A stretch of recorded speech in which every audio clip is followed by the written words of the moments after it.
Okay, what's happening, everybody? How y'all doing today? Today's guest is a great drummer and uber rad cat with some great stories and insights into the worlds of pop with The Wanted and post-hardcore with Thursday. That drummer, of course, would be the one and only Tucker Rule, ladies and gentlemen.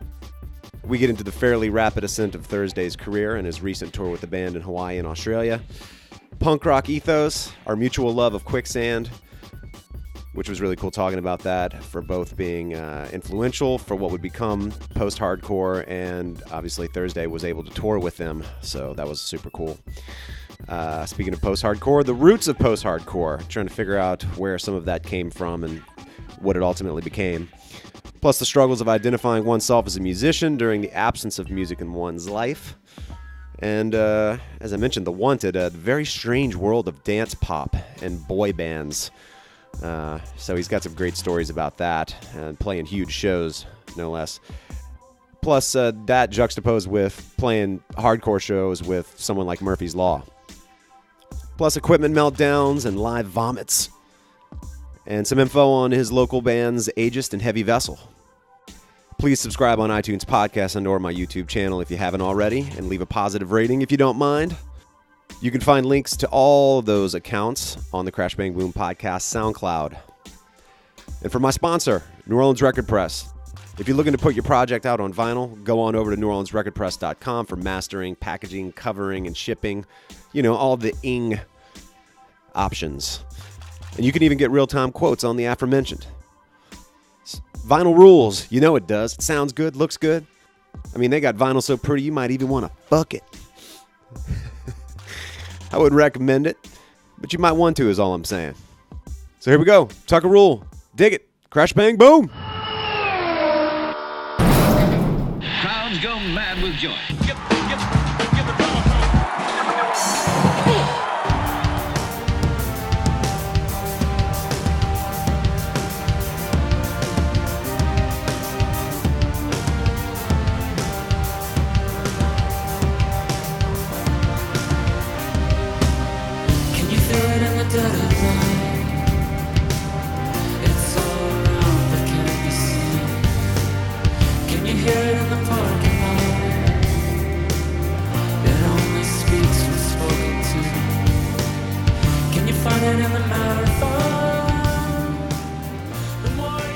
All right, Tucker Rule, what's happening, man? How you doing? Up, man? Hey, thanks for having me on here. I appreciate it. It's pretty crazy. Tucker and I didn't realize for these years that we've been in the same space all along. We live down the hall from one another. That's crazy.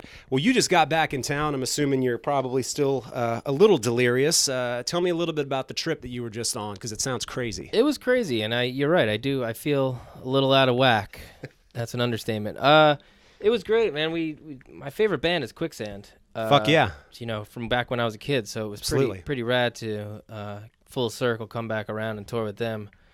You know, in Australia, which was so much fun. It's so weird to be in Australia anyway, because it's such a cool place, and it's so, I mean, you can't get any further away, really. Right. Was that your first time there? No, I've been there a bunch of times. No shit. Yeah, which is crazy in itself, but to be there with another New York band is pretty wild. That's awesome. Yeah. And like you said, Quicksand, no less. Yeah. Jesus. Yeah, I remember when Quicksand first kind of came on the scene. I was living in Louisiana. That's where I'm originally from. And I think it must have been the Phaser video or whatever that I saw on MTV. 120 minutes. Yeah, it was the Phaser video. Yeah. You must have been the same age, I'm assuming. Yeah, I'm born 76. Yeah, 78, 77, 78. 78? Yeah, there it is. But yeah, I remember being blown away, and at the time, and it'll all come kind of full circle when we talk about Thursday, which we didn't even mention that you play in the band Thursday. That's who you were on tour with Quicksand in Australia. Circling back. Yeah. But I remember thinking, wow, what a band, and I was just absolutely obsessed with Quicksand. Yeah, dude, and they're fucking amazing. That tape was just, it was crazy. Yeah. Alan is such a beast on the drums, too. It's so much fun to, just watch him play. It's just, tempo is crazy, plays just perfect pocket. Yeah. So it was cool to be, a part of it. Yeah. In 2018. Did y'all have much time off in Australia when you were there? We did. We had 5 shows. Was it 4 shows in Australia over 14 days. So, oh wow. Yeah. So damn. It's a lot of travel and a lot of you fly in, you have that day off, then you play the next day. Then the next day is an off day to travel, play the Right. next day. So it was a lot of, couldn't get in the groove at all. Really? I'm a big fan of playing shows like multiple in a row, Yeah. I was almost got to the point where I was like, shit, there's a show tonight. God damn it. Like, I'm so down to explore Australia a little bit more. But, Right. Damn shows got in the way. I know. That's exactly what happens. I could absolutely see that being just confusing for me, I think, especially if, like you said, I mean, over the course of 14 days, you said, Yeah. 4 shows. I think there's some sort of romanticism about touring, but when you actually do it and realize how much downtime it is and that so much of it is literally just spent traveling, waiting, sound checking, playing, hopefully drinking afterwards, and then just repeating it, and it starts to become like Groundhog's Day. Absolutely. And it takes like a good 3 shows to get in the groove and like play the songs correctly. You can do all you want and practice and but I feel like that live energy and that, you really can, kind of, ruin yourself in the first couple songs because you're so amped up. Sure. So, I usually takes me 2 or 3 shows to get into it. So, just as I was getting into it, it was over. Right. What minor adjustments do you make? Do you feel like is it a warm up thing? Is it just what is it? It's like a throw and go, man. It's make sure to eat as well as I can, and I just kind of say, all right, let's do this. Yeah. And in Australia too, it's not your gear, so it's I try to fly with nothing. Yeah. So I bring a kick pedal, that's it. So it's almost like you're getting used to someone else's gear to begin with, and then you're completely fucked on time, and you're playing at in the morning when it's nighttime at home, so it's really fucking crazy. Oof. Yeah. Damn. Yeah. Well, after the Australia trip, Thursday did a show one-off in Hawaii. Yes. As well. Yeah. How was that? It was great. We weren't sure what to expect because we had never been to Hawaii as a band, but it was really great. It was a fun show. Kids were super into it, and I feel like anyone that was into the band came to the show.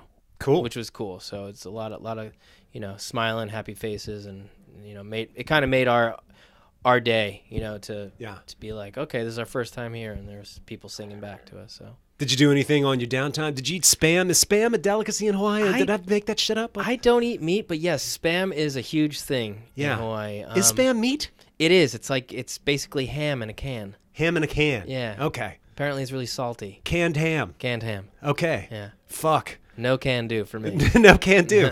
Did you eat anything in particular? Was there like a traditional Australian thing? What are they? I mean, wombats with a platypus. Probably. On the side? There must be something.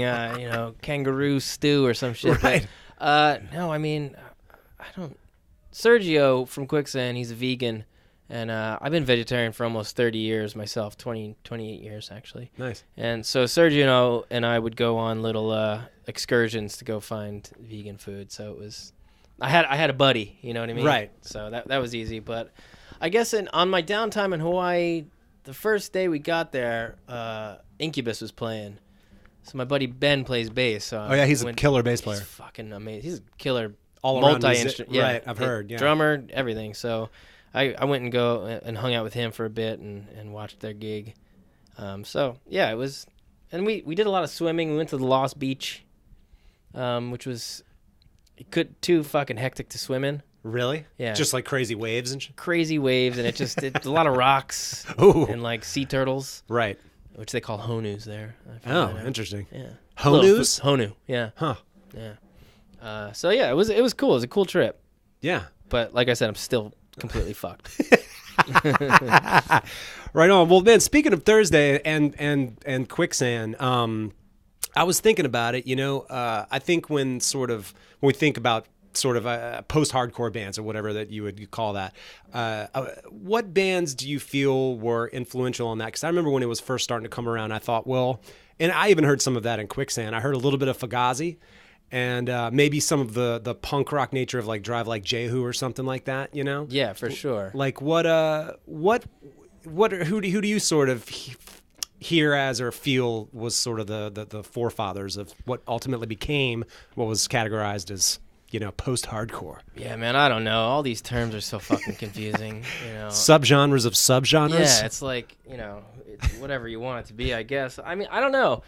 I love Bad Brains. Yeah. So that was a huge thing for me, and I know a lot of people in my band, and I mean, like you said, Fugazi. It's just anything that was different than hardcore, I feel, but still had the same kind of hardcore punk ethics, you know, and you know that DIY kind of spirit. I don't know. I love Sunny Day Real Estate at the time. Will Goldsmith was one of my favorite drummers. He's awesome. Yeah, great. Yeah. But then I got into records like Foo Fighters, Color and Shape. Right. And I was like, man, that like how do I like that? What does that have to do with any of the other stuff? You know, that the kind of post-hardcore kind of shit. I just love the drumming on the Foo Fighters, Color and Shape from Dave Grohl, and I don't know, man. I was all over the map from like Integrity to, you know, Sunny Day. Right. It was just everywhere. I could hear Will in your playing. I think. Dude, huge influence. Yeah. In particular, I think it's great. I love his playing in Sunny Day Real Estate. It's such a fucked up story what happened with him and the Foo Fighters, and Dave is obviously a great drummer as well. I haven't heard what Will did. That's what I want to hear. I want to A/B it to really see like what was he not doing. Yeah. Because he fucking sounds pretty awesome with Sunny Day Real Estate, right? Totally. Yeah. You know, who knows, man? I guess when you write all the songs and you're a fucking killer drummer, you might as well do it yourself. I mean, no offense to Will Goldsmith, because that's my only answer. I'm sure he did a fucking smashing job on it, but right. You know, who knows? Yeah, you know.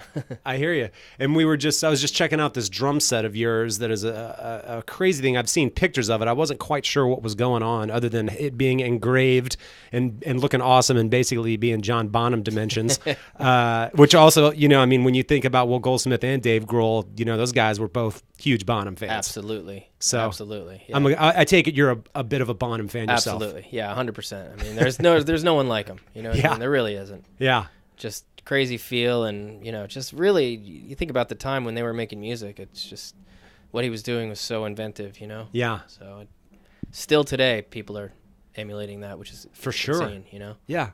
Oh yeah, that whole band. I mean, everything. I've talked about it actually with Chris Enriquez, who we'll also talk about briefly. I know that dude. Yeah, exactly. I was been in a couple like you Zeppelin. Better pay me space rent this month on time. Pony up, big boy.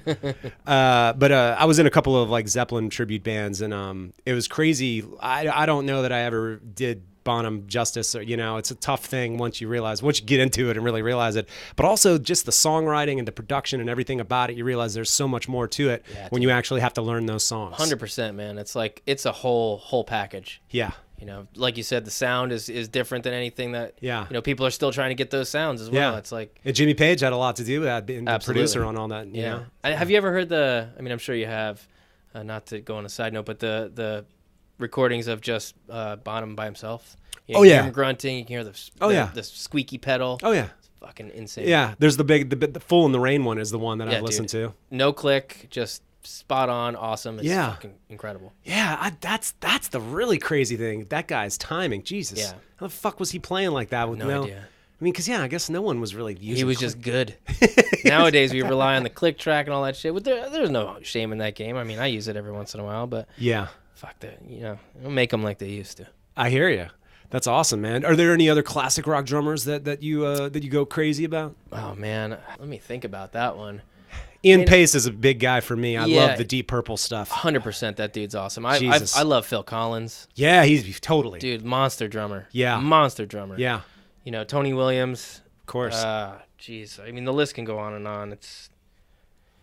It's like going into a record store and trying to pick out a record that you like. It's like there's so many that I just, your mind goes numb. So. Absolutely.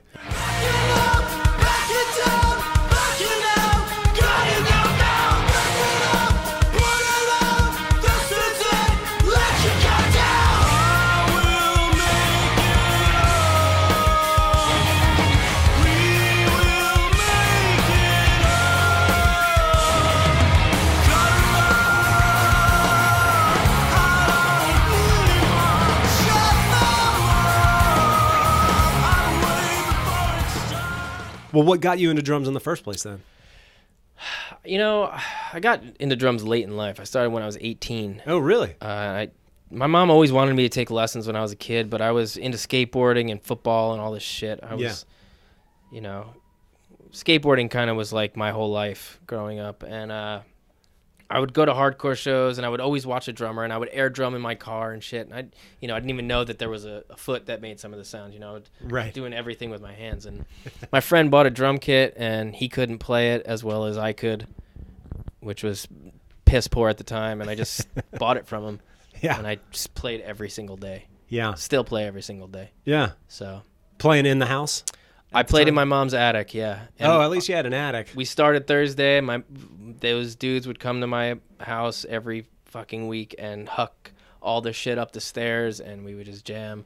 My mom thought the house was gonna fall apart, I bet. So it was a good time, man. Being young was awesome. Yeah. Being old and doing that, it's like, oh man, that sounds like shit. Oh, absolutely. Yeah. I can't believe my parents ever put up with it because Yeah. I talk about this all the time, but generally speaking, I mean, when you're the drummer, the band comes to you. Yeah. So if your child is the one that's doing it, then you got not only him, but then the god-awful fucking music that the whole band is trying to play. Bless my mother for being a saint. I know.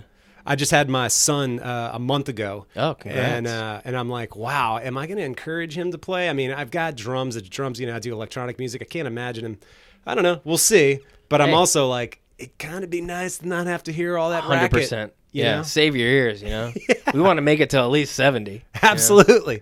Absolutely. Well, how long had you been playing at the time when Thursday started? Because y'all are going on 20-some odd years 20 now? years, yes. This year, 2018, is year 20 for this band, and I literally started playing to be in this band. No shit? Yeah, so everything, like, we did a demo, and then we did our first record called Waiting. That was basically me playing everything I knew how to play. Really? Yeah.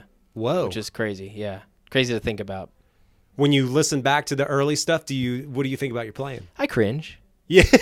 Cringe a little bit, Definitely get a little some douche chills, but yeah. I mean, it is what it is, and it captured a time and an immediacy that I feel like is what music I came from, like that kind of punk, hardcore, like doesn't matter what it really sounds like. It's the vibe of the whole thing, and the it made my hair stand up to play it. So who gives a shit what it sounds like? Right. Well, how long had y'all been doing Thursday before you started to sort of notice, like, oh, this is turning into something? Well, we kind of started playing music to basically play in my singer's basement because he had a basement in New Brunswick, 331 Somerset Street, which had a bunch of shows. Oh, cool. From like At the Drive-In to Hot Water Music to Saves the Day. Just it was a touring spot. People would come, this was before fucking cell phones, basically. Absolutely. So people would just come through and play, and we were like, oh man, we should, me and Tom, our guitar player, we went to high school together. We're best friends, and he kind of went to school with Jeff, and that's how I met Jeff. And we were like, oh yeah, I got this friend Tucker who plays drums. We should start a band, play in the basement. Nice. So that's what we did. That's amazing. And everything that we had written were, for Waiting, which was the first record, that was every song that we knew. And then we wrote Full Collapse, which was the rest of the songs that we knew. There was no scrap throwaway songs. It was like, well, that's all we got. Yeah. So nice. And then, I mean, were y'all touring a pretty good bit just to start out? Like we did a lot of like van tours, and we a lot of booked them ourselves. Our singer booked a bunch of stuff. Basically, it's like you call the kid who has a house, and we're like, hey, we're 15 hours away in the van. We still on for tomorrow or whatever? And the kid's like, yeah, man, I'm playing in my mother's fucking kitchen. Yeah. So, and then Full Collapse came out, and we made my other guitar player, Steve's, he went to film school. Okay. So he's good with the old video camera. Nice. So we made a video for a song called Understanding in a Car Crash, which was off Full Collapse. Came out in 2001, I believe. Mm-hmm. And MTV picked it up. We made it for literally like, I don't know, $1,000. Yeah. It's like nothing. And we got on tour with Saves the Day, and the video started playing, and people started liking it, and shows got bigger and bigger, and from there it just kind of went up. How did you feel about touring? Have you always enjoyed it? When you can get in the groove, as you were saying? I mean, I do. I love it. I guess I'm what you call a road dog. You are? Yeah, I prefer... Oh, road dog. I'm an old road dog. I mean, I'm married, so I love my wife, and I do want to be home as much as I can, but at the same time, it's like, I really enjoy touring. I really enjoy playing. I really enjoy, like, not having days off, I complain about rehearsing, but I really like playing shows. Right. you know. And even to this day, you know, I like to do it less and less, you know, but I still will do it as much as I have to do. Do you still enjoy playing drums just by yourself? I mostly like playing drums by myself. Yeah. I like it's funny because I'll just sit in that fucking dingy room and I'll just play beats and record them on my phone, you know, like little 15-second, 20-second clips, and I'll send them to my band and like be like, hey, write something around this shit, or, you know, whatever. And a lot of the times they ignore me, but it's fun to just challenge yourself to like. Yeah. I'm a big fan of other drummers, and I don't mind being derivative, and I don't mind other people being derivative, but it is nice to go in there by yourself and kind of not have any clue. Yeah. You know, of what you're doing and what you're going to play. You just kind of like stream of conscience and see what comes out, you know what I mean? And then once you lock into something, you're like, man, that's not my go-to move. I just did something different, you know, because everybody has their go-to fills and their go-to beats and all that shit. But it's that time that you know, after 2 hours of playing and there's 30 seconds of something that you did different, and you're like, whoa, I gotta do that again. You know, thank God for these future phones. I know, it's incredible. Yeah, just really be able to like record it, remember it, and because I literally was sending Tom, my guitar player, stuff today. He texted me. He's like, hey, send me all those voice memos you have. And I'm like going through them. I'm like, what the fuck is this? Like I couldn't even remember stuff from like a month ago. And I was like, oh man, I forgot that I even had this. Right. So. Yeah, the whole cell phone thing is just, it really is a whole new world. I mean, you know as well as I know, having been born, you know, prior to just the internet and just all of this technology, it's crazy what you can do now, and it still kind of blows my mind. Like little things, I'm like, would I go to a bar by myself, and if so, what would I do? Yeah, because you know everybody's on their fucking phone now. Yeah, it's almost more sad when someone's sitting there without their phone and they're just kind of staring at the, you know, the racks of liquor. You know, right? It's like you almost want to be like staring, like if you're not talking to anyone, like stare at your phone so you don't look like a weirdo. Right. Well, then I guess bars were filled with fucking weirdos. Fucking weirdos. Yeah. Yep.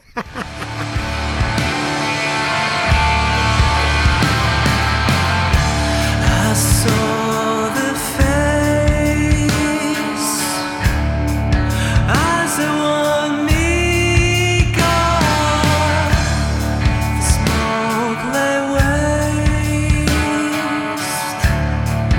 God need her fire. We stumble, we're on the cave. Locked under a steel blue gate. At a certain point, and correct me if I'm wrong, you ended up playing with the Wanted? I did. The Irish boy band? British, yeah. Well, British. One of them was Irish. This Okay. dude Siva, he was Irish. Okay. But yeah, UK based, 5 singers, like in sync, but not in sync. Right. How the hell did you get that job? So we used to be on Island Def Jam, Thursday that is. Uh-huh. And one of the people we worked with is a lovely gentleman named Eric Wong. I'd remained friends with throughout the time. We left Island. So I just kept in touch, and Thursday was breaking up around 2011. I was like, I remember texting him and being like, hey dude, the band's coming to an end.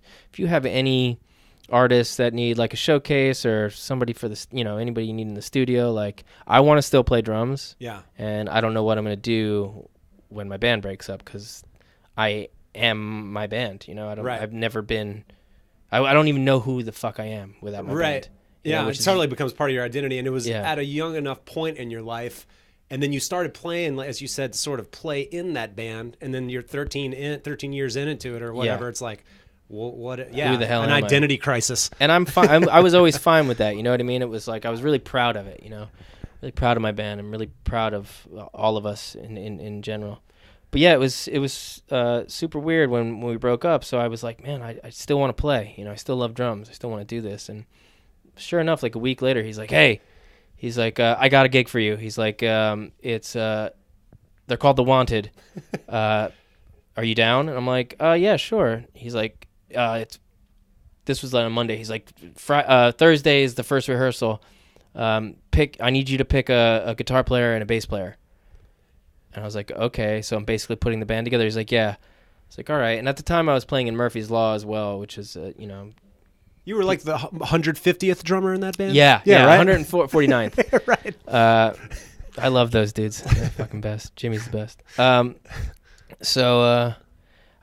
I had just assumed The Wanted was another punk band, because I played Thursday, post-hardcore or fucking emo or whoever you want to categorize it. And Murphy's Law is a legendary punk band in New York, and I was like, oh, The Wanted sounds like a fucking punk band. Right. So we got off the phone, and I called him back, and I was like, what kind of music is it, by the way? Can you send me some stuff? He's like, oh, yeah, they're a boy band. And I was like, oh, my God. Shit. He's like, and they're British. And it's a showcase. So you have 4 rehearsals and then the showcase for the label. So we luckily we had a musical director, an MD, this dude David, who was British as well. British. He's an awesome guy. He played keyboards. But yeah, I picked my friend Eric Oddness and my friend Brian Deneve, who used to play in a band called From On to Ashes. Mm-hmm. And when Brian was like, oh yeah, hell yeah, I'll do it. Let's do this. And I was like, okay. And Eric is like, no, I'm not playing in a fucking boy band.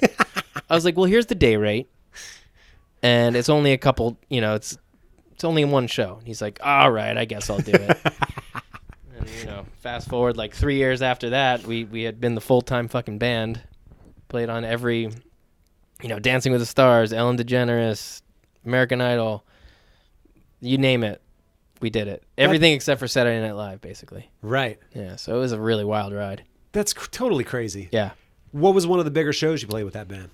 We did Wembley Stadium. What? Yeah. It was like a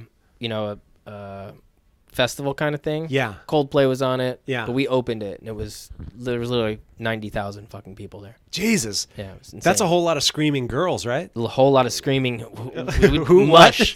Didn't even know what it was at that point. A wall of screams? A wall of sound, yeah. But the biggest show we ever did, I guess, on our own, we did Wembley Arena headline. I say we as if it was my band. The Boys did Wembley Arena. Yeah. MEN Arena in Manchester. Wow. We did a couple. We did actually 3 shows at Madison Square Garden. No shit. The one with Bieber, Jingle Bell Ball, or whatever the fuck that is. Yeah, it's really weird. That whole world is super weird. The pop world is crazy. I couldn't be more detached from something. Dude, the weirdest thing is playing Madison Square Garden, getting off stage, and then getting on the subway to go home. Like, people dream about playing Madison Square Garden. Once you play there, you made it, right? Yeah. But like, no limo service for being you. Being the backing band, you're just like, all right, great show, everyone. Yeah. I'm gonna go home in my, I'm gonna get in the car where the bum didn't piss, and I guess, super weird, kind of disparate dichotomy. Worlds, of course. Yeah. That's. I can't even quite wrap my head around it, man. Was it fulfilling, or was it like entertaining? What kept you? It was super fulfilling because it was a challenge to play as perfectly as possible. Right. Because you literally have to. You're there for them. You're there to support the artist. So especially for TV. Right. If you're playing like Ellen DeGeneres, we actually did. It was their first U.S. appearance. Yeah. Television appearance, and so you literally have to play perfect. Yeah. So, almost have to go unnoticed. So, because it's all about them singing and making it sound great. And so that it was fun to challenge ourselves and to be as spot on as you possibly could, because no one can play perfect. Right. It's crazy. It was a wild ride. It was fun. It was challenging. It was entertaining. It was weird.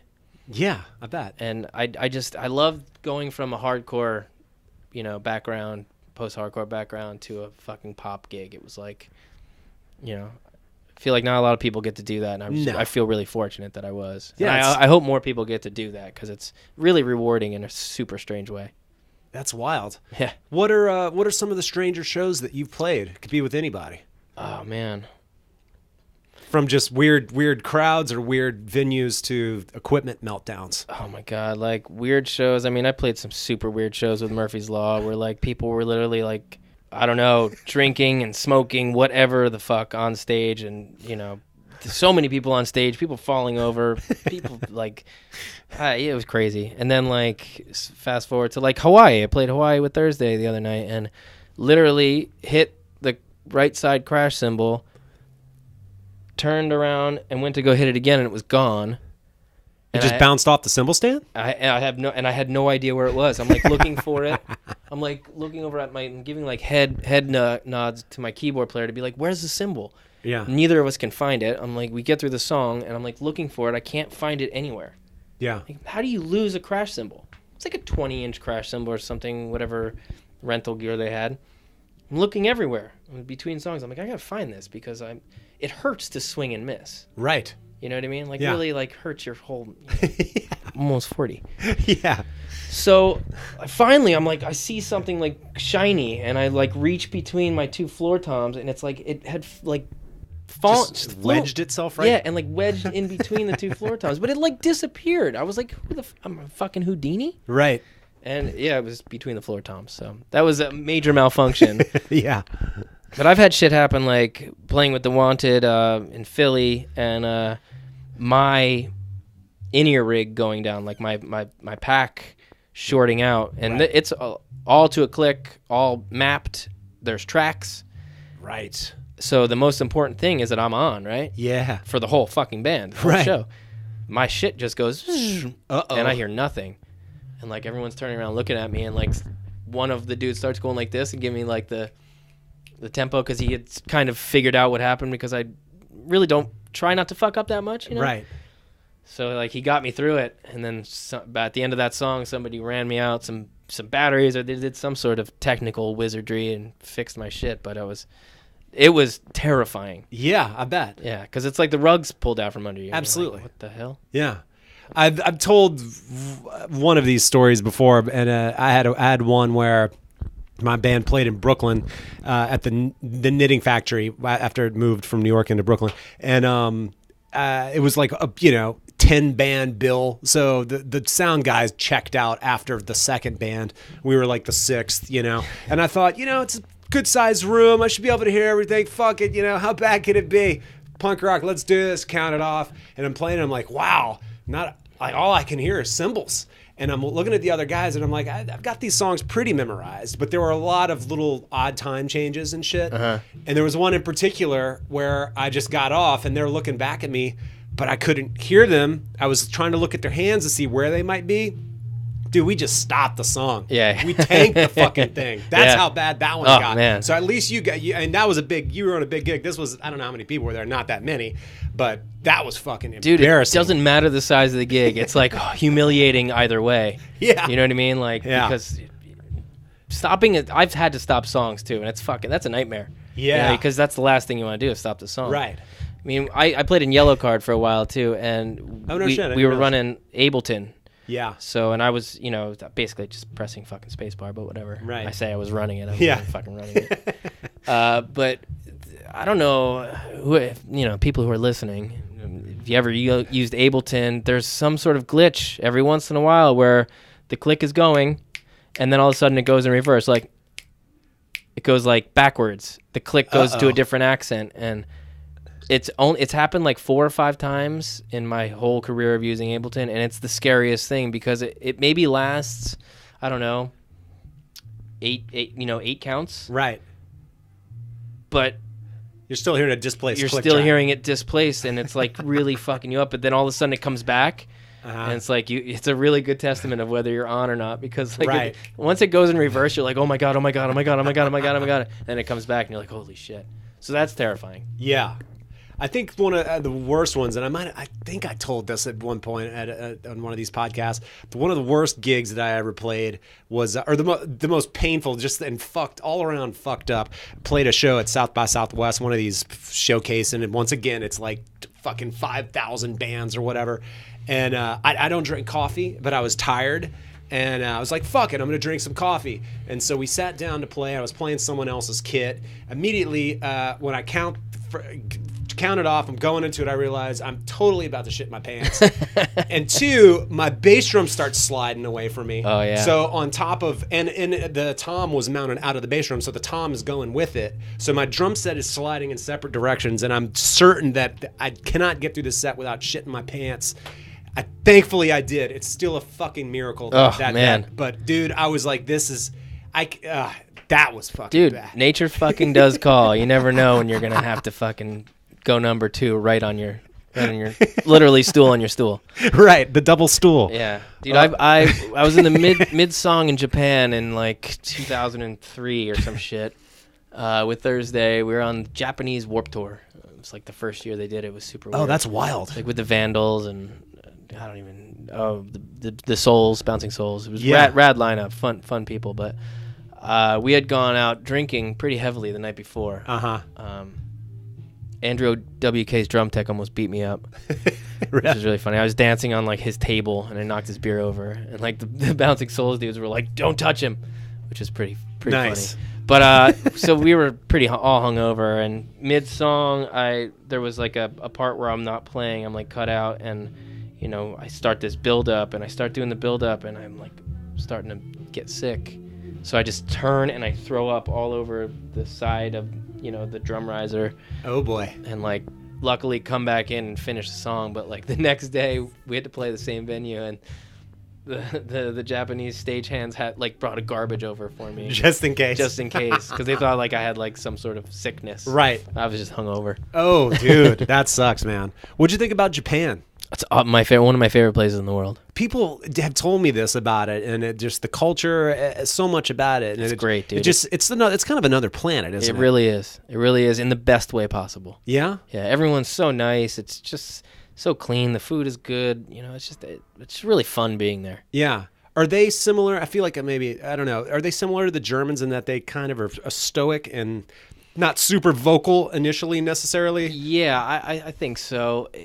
It's very quiet. Right. Between songs. That's what I've heard. Yeah. Which is it's a respect thing, I guess. If we're going by that, Americans have no respect. Yeah. In New Orleans, I was at a Herbie Hancock show, and they kept telling the crowd to like be quiet.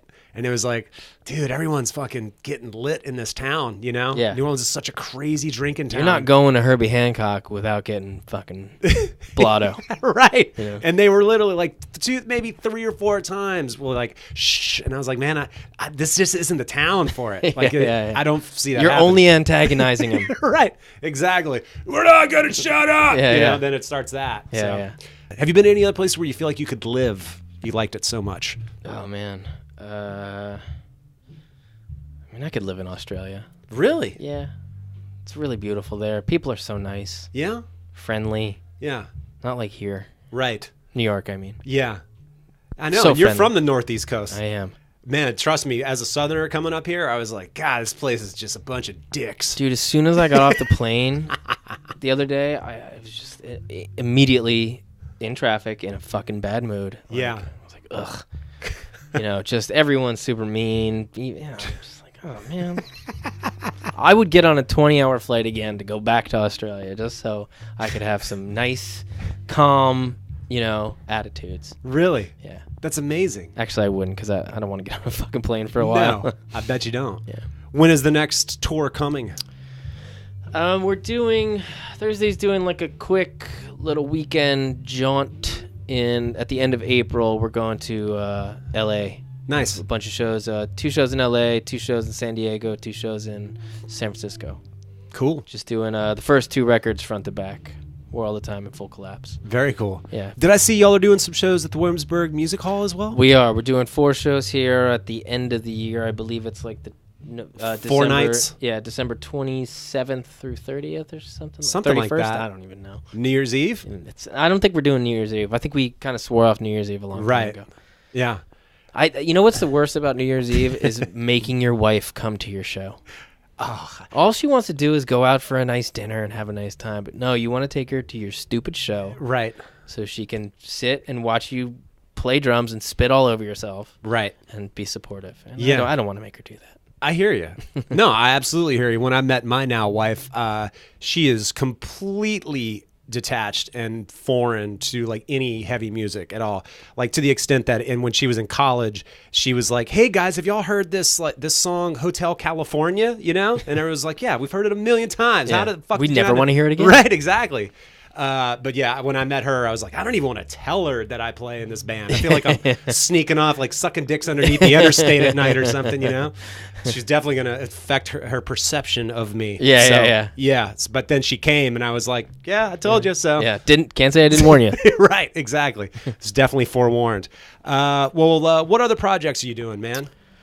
Right now, I'm just doing Thursday. It's kind of a busy year. We have enough stuff spaced out that it's kind of keeping us super busy. I mean, I do another band called Ageist, which is a local New York band that I really love, and another band called Heavy Vessel, also a New York band, which I also love, with a couple of my really good friends. So it's, I do stuff to keep busy. I try to play as much as possible, and I'm always at this godforsaken rehearsal space playing. So, and here in Brooklyn, we have a really good drum community. So it's just fun to come here and make new friends like yourself. You know what I mean? Yeah.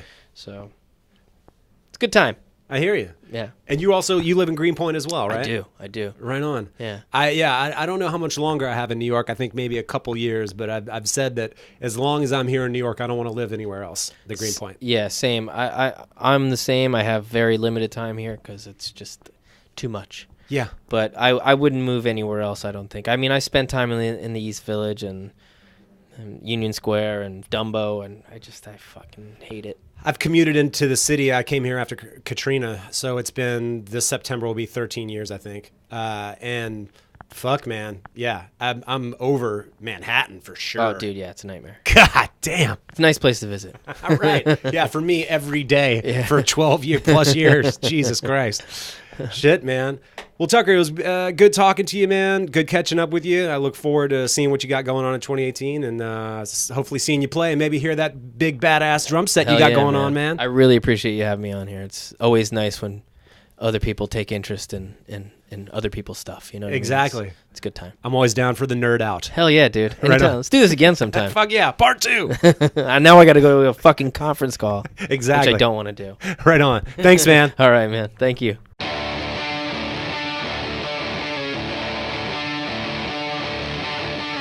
Thanks for tuning in, and thanks to Tucker for rapping with me. Super cool dude. We got to hook up and play some drums at some point. Dual drum style. Be on the lookout for his local bands, Ageist and Heavy Vessel. And, of course, any shows that he's playing with Thursday. Till we meet again. Crash, bang, boom.